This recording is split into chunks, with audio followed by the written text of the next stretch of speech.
کے اور پنجاب کی اسمبلیاں توڑنے کے عمل سے پہلے یہ جو قومی اسمبلی سے آپ گئے ہوئے یہ استعفے تو دے دیں. یہ اسپیکر صاحب کے پاس آئیں اور آگے ان کو کہیں کہ جناب ہم حاضر ہیں, ہمارے استعفے جو ہے وہ ایکسیپٹ کیے جائیں.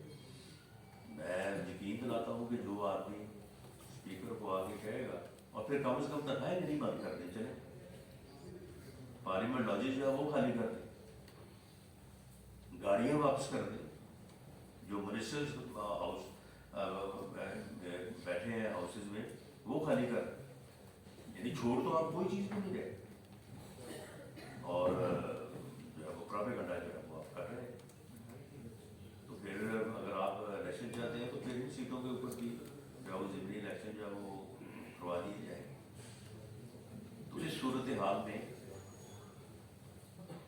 میں یہ بات واضح کرنی چاہتا ہوں کہ جو سیکورٹی کے معاملات ہیں وہ بھی پوری طرح سے جو ہے وہ وفاقی حکومت کی نظر میں ہے, اور ان کے اوپر ہمارے جو لا انفورسنگ ایجنسیز ہیں, ہماری مسلح افواج پوری طرح سے کمپیٹنٹ بھی ہے, ان پوزیشن بھی ہے کہ ہر قسم کی جو ہے وہ صورتحال کو نہ صرف فیس کیا جا سکتا ہے بلکہ کنٹرول کیا جا سکتا ہے, کیپچر کیا جا سکتا ہے.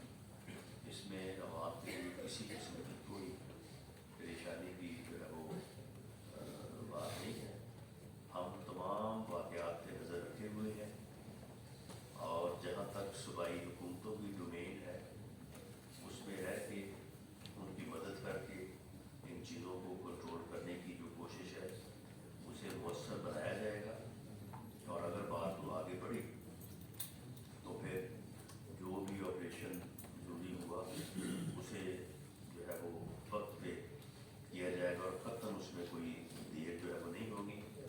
باقی سیاسی حوالے سے بھی جو ہے وہ جو عدم استحکام پیدا کرنے کی کوشش ہو رہی ہے اس کو جو ہے وہ روکنے کی بھی کوشش کی جائے گی, لیکن اس کے نتیجے میں جو بھی ایکٹ سامنے آئے گا اس کا قانون اور آئین کے مطابق جو ہے وہ حل جو ہے وہ کیا جائے گا. ان کی بلیک میلنگ کو کسی طور پہ جو ہے وہ ایکسیپٹ نہیں کیا جائے گا. بہت شکریہ. رانا صاحب, آپ کے پاس خاص طور پہ پنجاب اسمبلی میں اتحادی جماعتوں کی اپنی اکثریت موجود ہے, تو اس اکثریت کا آپ استعمال کیسے کریں گے؟ اور دوسرے نمبر پہ اے پی کی اسمبلی اگر ٹوٹتی ہے تو وہاں بھی اپوزیشن جو ہے وہ 60 کے ممبر ہیں, تو آپ کی جو ایک عددی تعداد ہے اپوزیشن کی حیثیت سے, تو اس کو آپ کیسے دروے کار لیں گے؟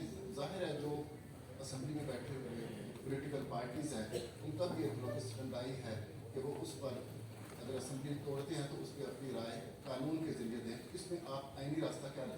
جی دیکھیں, ہمارا اس بارے میں تو بالکل دو ٹوک موقف ہے کہ جلسوں میں ناکامی یا ایجیٹیشن میں ناکامی کے بعد جلسوں میں تقاریر کرنے سے تو اسمبلیاں نہیں توڑی جا سکتی, اور جلسوں میں فیصلے کر کے تقریریں کر کے اسمبلیوں کو توڑنا جو ہے وہ غیر جمہوری تو ہے ہی ہے, وہ ان کانسٹیٹیوشنل بھی ہے. کانسٹیٹیوشن کسی اس قسم کی